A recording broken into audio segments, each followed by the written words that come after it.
Welcome to this Clayverest tutorial. In this video, you'll learn how to display task progress.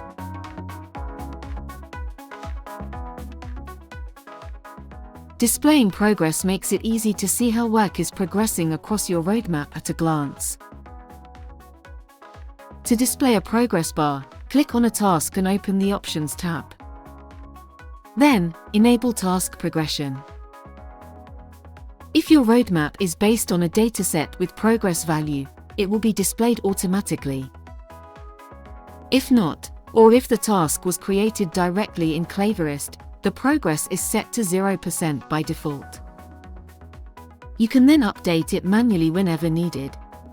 For example, let's enter 30%. The progress bar updates instantly.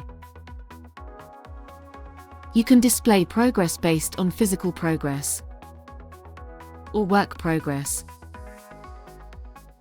Work progress is automatically calculated from the work completed by the resources assigned to the task, so it's available only for tasks with assigned resources. Finally, you can customize the progress bar color in the roadmap settings. Under the progress bar options. Ready to try it yourself? Go for it!